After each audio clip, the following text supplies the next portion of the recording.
Good morning, everyone. I am Professor Om Kumar Hars, sending another video from Australia regarding the Archimedes principle, buoyancy and its uses. Dear students, buoyancy is a very important aspect and it comes under the Archimedes principle. Now, question is that what is the Archimedes principle?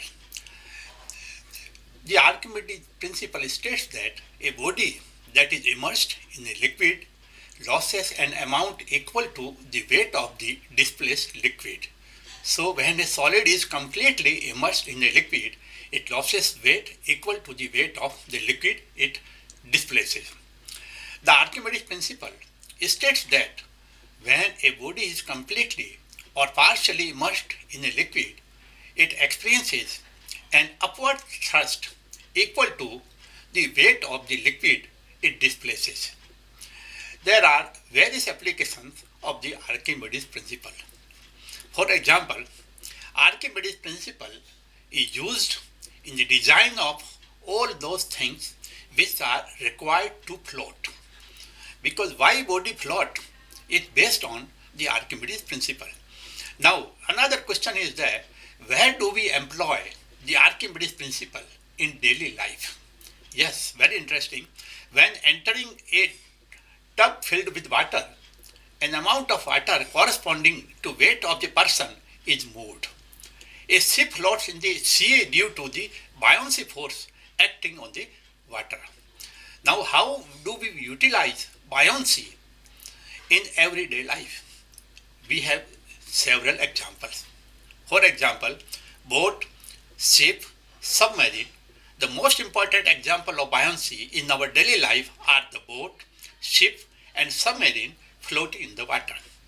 Another example is balloons. We fill them with the gas, then is the lighter than the air, so it floats in the air. Swimming. We learn to swim and can swim thanks to the buoyancy, because if we can balance our weight of the body through the immersion of the bodies in the water, then of course we can float. Therefore, we say that the Archimedes principle states that when a body is completely or partially immersed in a liquid, it suffers an upward force that corresponds to the weight of the liquid, that is, it displaced by the object. Another application of the Archimedes principle is the lactometer, which is used to determine the purity of milk sample. It works according to the Archimedes principle. Another example is the air in the ship is much less than the water. That makes it float. When a ship is submerged in water, it pushes down and displaces an amount of water equal to its weight. It means that now somebody may ask, what do we mean by a buoyancy? Buoyancy is the tendency of a body to float or rise when immersed in a liquid that confirms the buoyancy of an object. The force of a liquid to exert an upward force on a body within also hydrostatic thrust, and the force exerted is upwards. Now, the another question, see, people normally, those who learn the swim, they swim. So how do they swim? Because the air in the ship, the people swim because, as I mentioned, because they displaces the water. The amount of the displaced water balances the weight of the body. And they continuously push their hands and the legs in order to make a balance within the water. Then why the ship float? Because the air in the ship is much less dense than the water. The air in the ship is much less dense than the water. That makes it float.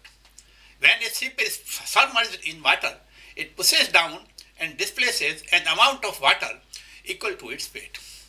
Now it means that if why I am sinking in the water? Because if I am object, I am object has a greater density than the water.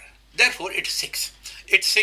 Because if I have more density, I have a greater density than water, then the balancing by weight through the displacement of water becomes very difficult. Another question is that, can wood float on water? If you compare the weight of a wood and an equal amount or volume of water, the sample of wood would weight less than the sample of water. This means that wood is less than the water. Since wood is less than water, therefore wood floats in water, no matter how big or small the piece of wood is. Now, it means that somebody may ask you that if what shape has the most buoyancy? Does buoyancy depends on the size? Yes, real ships are made of wood, which is buoyant and floatly already, but enough weight on top of anything will make it less buoyant and cause it to sink. The chances are that the flat bottomed shape we made in the most buoyant as a ship, and that's because it has a larger surface area than the other kind of the shape. Now the final question is that if somebody asks you that does ice float on the water? You believe it or not, ice is less dense than water.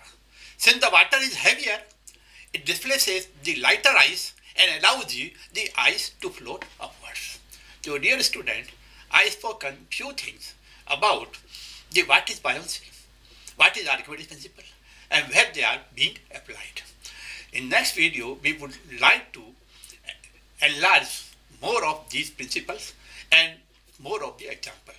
Till then, thank you very much.